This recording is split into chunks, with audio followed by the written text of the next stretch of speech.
მთელი 19 წლიანი პრაქტიკის მანძილზე დავით ჭიკაიძეზე, ადვოკატზე, ასეთი ტიპის საჩივარი ეთიკის კომისიაში არ არის შეტანილი და არც ერთ ჩემ კოლეგაზე, რომლებიც კონკრეტულად ამ საქმეში მონაწილეობენ. კლანის მოსამართლე ირაკლი ხუსკივაძე ადვოკატებს ადვოკატთა ასოციაციაში უჩივის.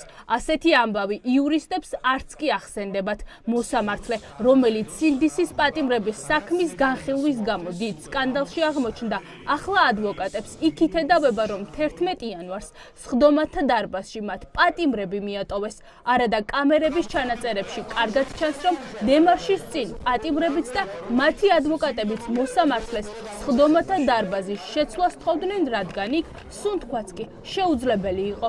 თითოეული ბრალდებული სხდომაზე ითხოვდა ადამიანურ პირობებში მათი საქმის განხილვის უფლებით სარგებლობას. აუცილებლად წერილობით პოზიციას წარმოადგენთ ბატონი ირაკლი ხუსკივაძის პოზიციაზე, სადაც რა თქმა უნდა დეტალურად შევეხებით როგორც ორგანული კანონის მოთხოვნებს, ასევე მოსამართლის რა ვალდებულებები იყო და რა ნაწილში მიაჩნია მოსამართლის, რომ არის დარღვეული დაცვის უფლება და დავასაბუთებთ, რომ აღნიშნული მოთხოვნა კონკრეტული რეაგირების მოთხოვნით არის დაუსაბუთებელი. ჩემს 20 წლიან საადვოკატო პრაქტიკაში ეს არის პირველი შემთხვევა, როდესაც მოსამართლე ესეთ რამეს აკეთებს, ვალდებულების პოზიციას თავად ისმენ და მოსამართლე ისინი ეხვეწებოდნენ, რომ არის დარბაზის საშუალება, ტექნიკურად აღჭურვილია ეს დარბაზი, დიდი დარბაზი და გადავიდეთ იქ, რომ ბადრაგი და ბრალდებულები ერთმანეთზე თავზე არ ესხდნენ.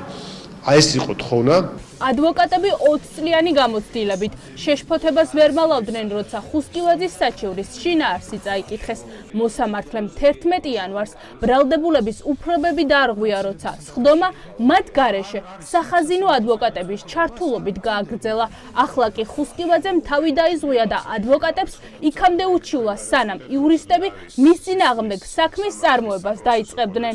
ისინი პროცესის გადადებიდან 9 საათში შეასახლეს პენიტენციურ დაწესებულებაში და მნიშვნელოვანი გარემოება არის ის, რომ მე ამ 9 საათის დროში დავწერე განცხადება, რომ ჩემს დაცვის ქვეშ ყოფს სურდა პროცესზე მონაწილეობა, უბრალოდ რადგან არა ადამიანური პირობები იყო და ეს რაც სასწრაფომაც დაადასტურა, რომ უჟანგბადობისგან ცუდად გახდა ერთ-ერთი ბრალდებული, აღნიშნული უნდა აღმოფხვრილიყო. 10-ზე მეტი ადვოკატი ახლა ეთიკის კომისიის გადაწყვეტილების მოლოდინშია.